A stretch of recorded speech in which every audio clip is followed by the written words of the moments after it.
बिस्मिल्लाहिर्रहमानिर्रहीम। यहाँ देखें मैंने यहाँ पर अपने एक टॉप 5 फार्मूले यहाँ पर मेंशन कर दिए हैं जो हमारे पास पर स्क्रीन पे नज़र आ रहे हैं। हमारे पास 5 फार्मूले हैं। पहला फार्मूला हमारे पास है फाइंड, सेकंड हमारे पास है रोमन और थर्ड हमारे पास है T formula, N formula, some product. ये टॉप 5 हमारे पास फार्मूले हैं। इन फार्मूलों का किस तरीके से यूज़ होगा वो मैं आपको आज की क्लास में बताने वाला हूँ। सबसे पहले चलते हैं अपने फर्स्ट फार्मूले पे, फाइंड फार्मूले पे। फाइंड फार्मूला किस तरीके से काम करेगा,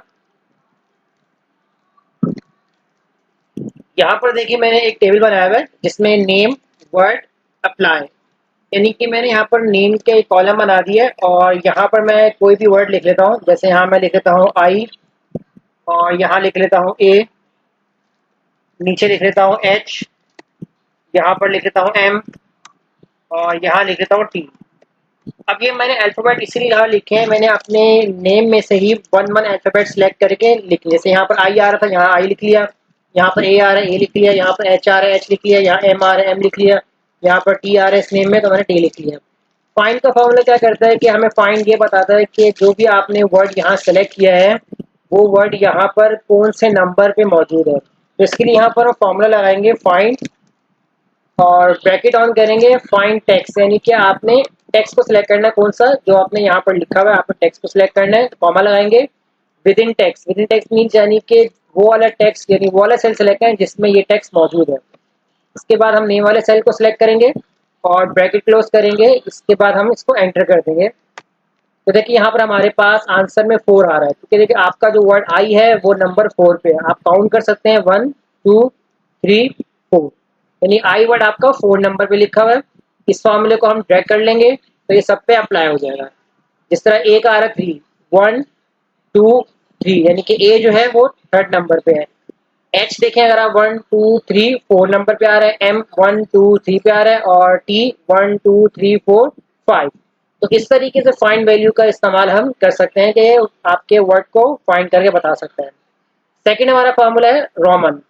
अब रोमन फार्मूला हम किस लिए यूज करते हैं कि बेसिकली ऑफिस वर्क के अंदर कॉमन फार्मूले का यूज बहुत ज़्यादा और होता है कि अगर हमारे पास ये काउंटिंग सिंपल नंबरिंग्स में है, अगर मुझे उस नंबरिंग को रोमन नंबर्स में करना होता है, जैसे हमारे पास रोमन नंबर्स जिस तरह हमारे पास क्लास वाइज होती है जिसमें 1 लिखा हुआ होता है, 2 लिखा हुआ होता है और मैट्रिक यानी कि 10 जब हम लिखते हैं तो हम एक्स बना देते हैं, तो ये रोमन काउंटिंग आती है। तो रोमन काउंटिंग का सिंपल बहुत ईजी फार्मूला है, इसको हम अप्लाई कर लेंगे equal to Roman, bracket on करेंगे।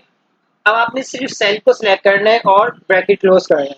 अब 256 का रोमन कैसे होगा ये मुझे नहीं मालूम था कि किस तरीके से होगा। हम सिंपली फॉर्मूला अप्लाई करेंगे तो हमारे पास रोमन ऑटोमेटिकली अप्लाई कर देगा। तो देखिए यहाँ पर हमारे पास आ रहा है CCLVI, यानी कि CCL और ये 4 है, ये VI नहीं है 4। अब यहाँ देखिए ये रोमन किस तरीके चेंज करा। अगर देखिए हमारे पास सिंपल 1 लिखा हुआ हो यहाँ पर तो हमारे पास 1 किस तरीके से अप्लाई होगा, देखिए 1 आ जाएगा। अगर मैं यहाँ पर लिखता हूँ 5 तो देखिए 5 रोमन में इस तरीके से आ रहा है। अगर मैं यहाँ करता हूँ 10 तो देखिए 10 हमारे पास एक्स में आ रहा है। अब 50 पे देखिए आपके पास एल हो जाता है, 100 पे आपके पास सी आ जाता है और अगर मैं 200 डालूंगा यहाँ पर 200 मेंशन करने से तो डबल सी आ जाएगा। 500 पे यहाँ पर आपके पास डी आ जाएगा, 1000 पे आपका एम आ जाएगा। इस तरह नंबर चेंज होती है। इस तरह जब मैंने यहाँ पर लिखा हुआ था 256 तो हमारे पास इस तरीके से 200 पे डबल सी आता है, 50 पे एल आता है और 6 मतलब जो भी होगा वो आपके पास वो 6 लिखा हुआ आ रहा होगा। अब इस फॉर्मूले को हम ड्रैग कर देंगे तो यहाँ पर आपके पास अप्लाई हो जाए इस तरीके से। ये वैल्यू ज़्यादा है, इस वैल्यू को अगर हम कम करना चाहे कम कर सकते हैं, जैसे 280 तो देखें यहाँ पर 280 इस तरीके से शो कर रहा है। तो देखिए रोमन से हमारे पास फॉर्मूले से क्या होता है कि हम कोई भी नंबर्स को रोमन के अंदर इजीली कन्वर्ट कर सकते हैं। अब हम चलते हैं अपने नेक्स्ट फार्मूले की तरफ, टी फार्मूला। टी बेसिकली जो फार्मूला होता है वो प्रेजेंट करता है टेक्स्ट को, टी फॉर टेक्स्ट के लिए होता है। अब यहाँ पर हमें वो वैल्यू मालूम करनी है कि अगर मुझे एक सेल से दूसरे सेल का लिंक बनाना है, यानी कि मैं चाह रहा हूँ कि मुझे इस सेल में जितने भी नंबर्स लिखे हुए हैं वो मुझे एक सेल पे यानी कि मुझे एक तरफ चाहिए होंगे, तो मैं किस तरीके से लेके आऊँगा। अब यहाँ देखें इस सेल के अंदर यानी पूरा जो कॉलम बना हुआ है इसमें मेरे पास नंबर भी है और टेक्स्ट भी लिखा हुआ है। अब मैं चाह रहा हूँ कि जहाँ मिक्सिंग हो रही है मुझे सिर्फ यहाँ पर नंबर्स लेके आना है या टेक्स्ट लेके आना, तो कैसे आएगा, यहाँ पर इक्वल टू लगाएंगे, टी प्रेस करेंगे, ब्रैकेट ऑन कर लेंगे और सिंपली आप वैल्यू को सिलेक्ट करके ब्रैकेट क्लोज करके एंटर कर देंगे। तो देखिए यहाँ पर आपके पास फॉर्मूले में जब हमने अप्लाई किया इस वैल्यू को, तो क्या यहाँ पर टेक्स्ट था, जब यहाँ पर टेक्स्ट नहीं था तो इसने हमें ब्लैंक सेल दे दिया है। अब इस फॉर्मूले को मैं ड्रैग कर दूंगा, जहां जहां टेक्स्ट होगा वहां वहां मुझे मेरे पास ये टेक्स्ट उठा के मुझे इस सेल के ऊपर पेस्ट कर देगा। अब अगर जैसे मैं यहाँ पर टेक्स्ट कर दूंगा, मैंने यहाँ पर कोई भी टेक्स्ट वर्ड लिख लिया, एंटर किया, तो देखिए यहाँ पर मेरे पास टेक्स्ट पेस्ट होता जाएगा। इसी तरह नंबर्स के लिए भी हम यही काम कर सकते हैं। नंबर्स के लिए हम किस तरीके से करेंगे ये काम? नंबर्स के लिए हमारे पास जो फॉर्मूला होगा वो हमारे पास सिंपल यही फॉर्मूला होगा, equal to N, bracket on करूंगा, वैल्यू को सिलेक्ट करके ब्रैकेट क्लोज कर दूंगा, ब्रैकेट क्लोज कर दूंगा और एंटर कर दूंगा। अब देखें इस सेल में हमारे पास नंबर था, हमारे पास नंबर आ गया। अब इसी फॉर्मूले को हम ड्रैग कर देते हैं, इस फॉर्मूले को हम ड्रैग कर देंगे। देखें जहां जहां हमारे पास नंबर थे वहां वहां हमारे पास number as it is paste हो रहा है, लेकिन जहां नंबर नहीं थे वहां पर हमारे पास जीरो आ रहा है। लेकिन नंबर्स के एन वाले फॉर्मूले के अंदर एक थोड़ा सा प्रॉब्लम ये आएगा कि जब हम टेक्स्ट में ये काम कर रहे थे तो हमारे पास जहां टेक्स्ट था वहां टेक्स्ट आ रहा था, लेकिन जहां टेक्स्ट नहीं था वहां ब्लैंक सेल आ रहा था। लेकिन जहां नंबर है वहां नंबर आ रहे हैं, लेकिन जहां टेक्स्ट है तो वहां भी हमारे पास ब्लैंक सेल आना चाहिए, जीरो नहीं आना चाहिए, क्योंकि जीरो भी एक नंबर ही है। तो अगर हम इस तरीके का हम चाह रहे हैं कि जिस तरह यहाँ ब्लैंक सेल है यहाँ पर ब्लैंक आ जाए, तो इसके लिए हम क्या करेंगे, यहाँ पर कंडीशन बना लेंगे, कंडीशन अप्लाई करेंगे साथ फॉर्मूले, इस फॉर्मूले के साथ हम कंडीशन का फॉर्मूला अप्लाई करेंगे। यानी कि हमारा जो कंडीशन का फॉर्मूला होगा इफ कंडीशन हम यूज करेंगे।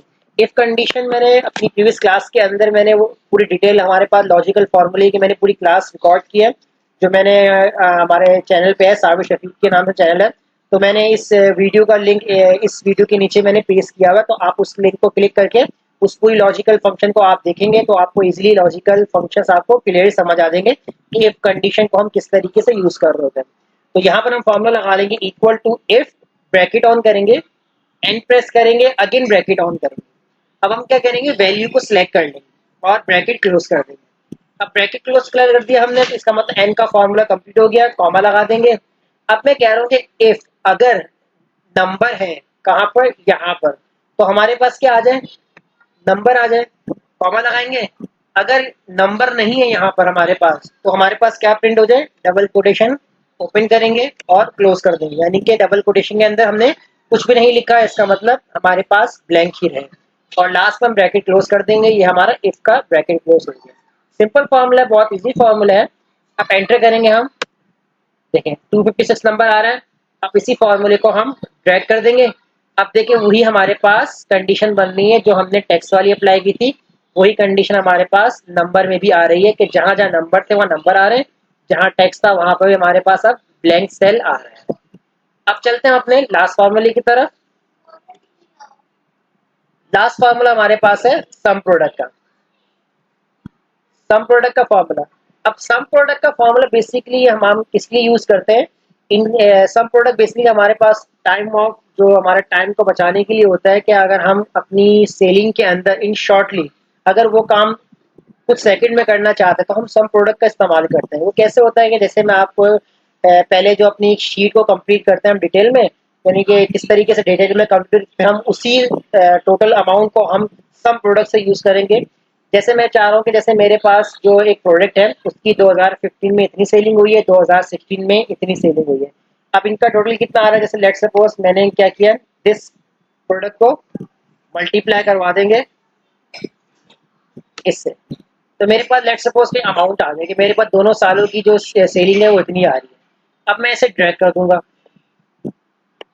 अब इससे क्या हो रहा है कि ड्रैग करने से, मल्टीप्लाई करने से हमारे पास ये हुआ है कि हमने सबकी प्रोडक्ट मालूम, यानी कि सबकी जितनी हमारी प्रोडक्ट थी हमने सबकी सेलिंग मालूम कर लिया। यानी कि देखें हमारे पास राडो की जो सेलिंग थी वो इतनी हुई है 2 ईयर्स की, रोलेक्स की सेलिंग हमारे पास यहाँ पर आ रही है, जुबली की सेलिंग यहाँ आ रही है, इंडेक्स पोलो हमारे पास सेलिंग आ रही है। अब हम इन सब का टोटल अमाउंट देख लेते हैं कि हमारे पास इन दोनों सालों में जो हमने जितनी भी सेलिंग की है इसकी हमारे पास फाइनल अमाउंट कितनी आ रही है।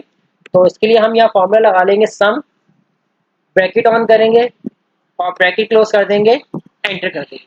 तो देखिए ये हमारे पास टोटल अमाउंट आ रही है 13,17,500, यानी कि ये हमारे पास 2 ईयर्स की सेलिंग हमारे पास मौजूद है। लेकिन देखिए यहाँ तो मैंने एक शॉर्टली डेटा बनाया हुआ है। अगर आपके पास डेटा ज्यादा हो, 1000 सेल्स कंप्लीट कर रहा हो, यानी कि अभी देखिए हमारे पास 5 सेल्स 6 सेल्स में होंगे, अगर वो आपकी लिस्टिंग पूरी 1000 या 500 सेल्स की हो तो आप हर एक प्रोडक्ट की पहले मल्टीप्लिकेशन तो नहीं करेंगे। तो उससे बेहतर ये है कि अगर आपसे कोई पूछा जाए कि आप फाइनली देखो पहले डायरेक्ट निकालो, यानी कि इस कंडीशंस को जो हमने अप्लाई किया है, इस कंडीशन से अगर हम बचना चाहते हैं, हम चाहते हैं कि हमें डायरेक्टली ये अमाउंट मालूम हो जाए कि हमने 2 ईयर्स या 3 ईयर्स में कितनी सेलिंग की है, तो वो किस तरीके से हम निकालेंगे। तो हम फॉर्मूला यूज करेंगे सम प्रोडक्ट का। अब देखिए सम प्रोडक्ट से मैं डायरेक्टली यही आंसर निकालूंगा, जो हमने इतनी लंबी कैलकुलेशन की है वो मुझे करने की जरूरत नहीं है। तो मैं यहाँ पर क्या करूंगा, equal to sum product, sum product लिखेंगे आप। अब आप यहाँ क्या करेंगे, एरे वन मीन्स जो आपकी जिस ईयर की आपकी सेलिंग थी, आपने उस पूरे ईयर की सेलिंग को, यानी पूरे कॉलम को आपने सिलेक्ट कर लेना है। उसके बाद आपने लगाना है कॉमा।